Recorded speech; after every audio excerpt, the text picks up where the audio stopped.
안녕하세요. 방산동객입니다. 기업이 수익을 높이려면 매출을 증가시키거나 또는 제조 원가를 줄여야 하죠.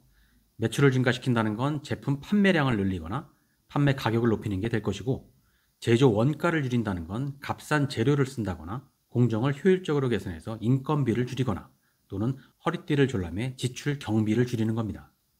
K방산의 대표적 기업인 하나 에어로스페이스가 2023년 말에 원가혁신 태스크포스, 일명 TOP라는 TF를 발족해서 혁신적인 원가 절감을 추진했는데요.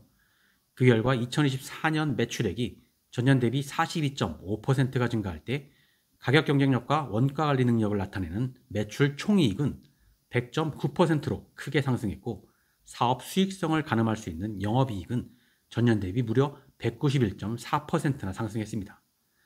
매출이 증가한 것에 비해 수익률이 서너 배 이상 급상승한 건데요.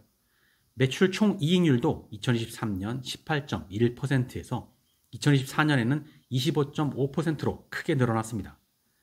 해외 수출로 인해 매출이 늘어났고, 해외 수출 제품을 국내 판매가보다 높은 가격으로 판매했거나 원가 절감이 성공했다고 유추할 수가 있겠죠.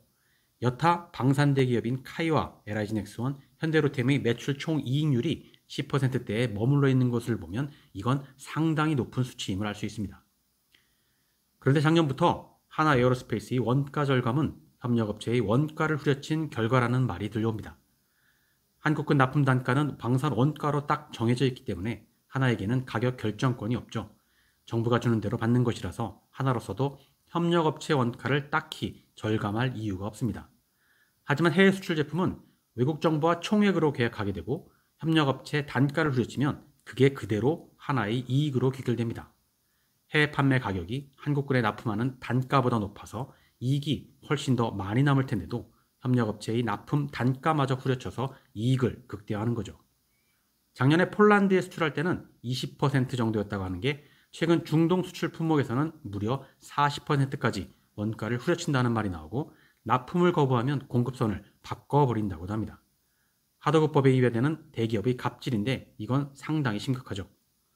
정부가 방산 수출을 권장하고 적극 지원하는 이유가 국가 경제에 기여해서 다 같이 잘 먹고 잘 살자는 의미인데, 특정 대기업만 배불린다. 더군다나 그게 중소협력업체의 호주머니까지 털어서 대기업 배를 불리고 있는 것이라면 더더욱 말이 안 되죠. 당장 눈앞의 회사 수익이 높아 보일 수는 있어도 이러면 위험합니다. 일회성 수확량을 높인다고 저인망 쌍끌이어선으로 밑바닥 물고기를 싹쓸이하면 안 되는 것과 똑같죠.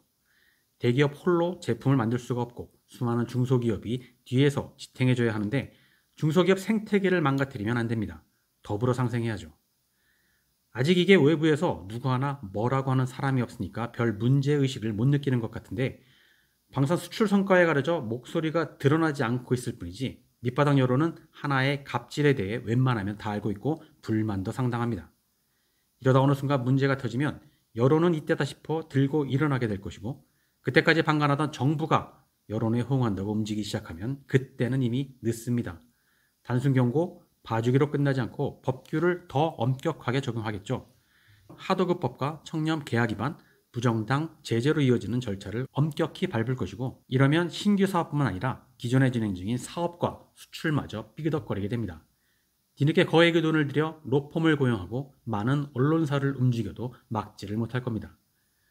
이게 아니더라도 하나의 사운이 신형과 의리죠. 지금의 행보는 사운과는 거리가 멀고 최근 강조하고 있는 ESG 경영과도 괴리가 상당합니다. 하나가 한국의 로키드 마틴이 되어 세계 10대 방산기업이 되겠다는 포부인데, 이게 단순히 M&A로 몸집을 불리고 수익률만 높인다고 되는 건 아닙니다. 협력사와 동반 성장하는 시스템이 갖춰져야지 혼자서는 될 수가 없습니다. 또한 최근 방산이 하나 대 비하나의 구도로 형성되고 있죠. 하나가 그만큼 국내 방산 전 분야로 사업을 확장하고 있기 때문인데, 여타의 방산업체와 선의의 경쟁 대신 심각한 대립 구도를 갖는 것에는 상당한 우려가 있습니다. 대부분 아직은 문제를 예의주시하고 있을 뿐이지만 이마저도 도를 넘어서면 판 자체가 뒤집어질 수도 있을 겁니다.